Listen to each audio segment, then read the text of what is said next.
right. We're playing house here. We're playing doll with dolls here in the morning news. We have Dr. Fabio Feldman, who's the Fraser Health's Manager of Falls and Injury Prevention, and he's here to talk about a book which is incredible called Safety Superheroes, Preventing Grandparents from Falling. And we'll explain the dollhouse in a second. There's the cover of the book. First off, thank you very much for being here. Thank you. Thanks for having me.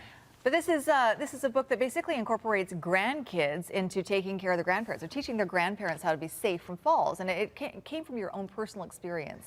Yes. My wife's grandmother, she was 77 and she had a fall and ended up passing away from complications from a fall. Mm-hmm. But she was very healthy and was an eye-opener for me to see that on my line of work, we've been focusing a little bit on the frail seniors, but that we should expand that and look after all seniors. Because it's good to have kids sort of get involved, right? Yeah, so that's the first book ever to actually address this topic of having kids helping seniors in preventing falls. So it's an intergenerational approach to fall prevention. Because grandparents obviously want to spend as much time as they can with their grandkids, and sometimes they, babysit or do things like that. And there's little things around the house, and I think that's where the dollhouse comes in that you have to be aware of that can be, may seem harmless, can be pretty serious for seniors who don't see them. Yes, so the idea, like the book, we have lots of tips for kids on things that they can do to make the home safer. And the dollhouse, it's another way for them to learn. So learn by playing with the dollhouse, and we have various things here. So this is a handbar that can go in the bathroom, so they can just plug it in here, and handrails, and look at the carpets.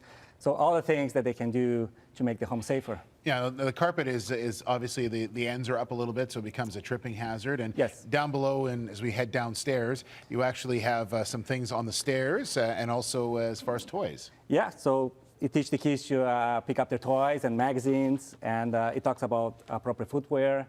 And the thing that we're seeing is that, I don't know, your doctor or occupational therapist might tell you something about, tell you a couple of times. Yeah. But your grandkids are going to tell you 1,000 times. Well, that's the other thing, right? I mean, grandparents probably know, adults know what they should be doing, they should be watching out for. But when you have your kids sort of nagging you all the time, because that's what happens, right? You were mentioning that putting on your seatbelt is something your kids are always telling you to do. Yeah, and that's what one of the ideas for me to write a book is that the kids, they have this power that as soon as they learn that something, the right thing to do, they're going to keep on your case until you do it.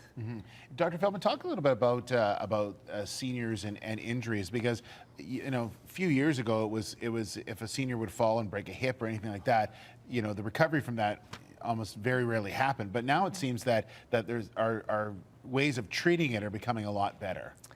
Yes, there's still the treatment is much better now.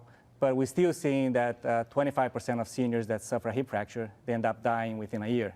Wow. So the mortality rate is quite high, and it's similar to having a heart attack.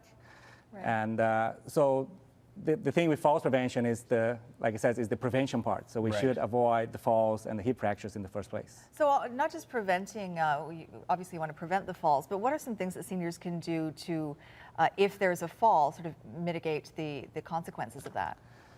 Well, we've been doing some research as well. So there are things that will make a fall a little bit safer. So the protective responses that people use to protect against falls, and that's one of the things that we don't see young people having hip fractures from falls, but we see quite a few seniors doing that. But I think if they're active and they exercise and they eat well, the same things for many other problems, they should be able to avoid falls and injuries due to falls. Hold off osteoporosis and things like that, and the brittleness of the bones. And so now, for kids, if you're getting these to kids, what do you want to say to them specifically?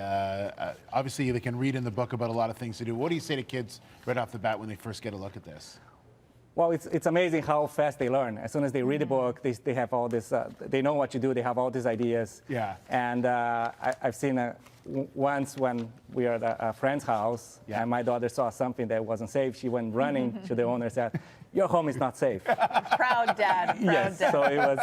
So we can get the book on that website, safetysuperheroes.ca? Yes, and also as a Fraser Health program, we're going to be providing books to libraries and elementary schools as requested. Okay. Well, it's a great idea. Congratulations, and hopefully get this to as many people as you can, and help make homes safer. Thanks very much. Thank Thank you. Now you can take Thanks. this back to your daughter. I will do. That's right. Thank you. All right. Thanks very much. We've got some headlines for you.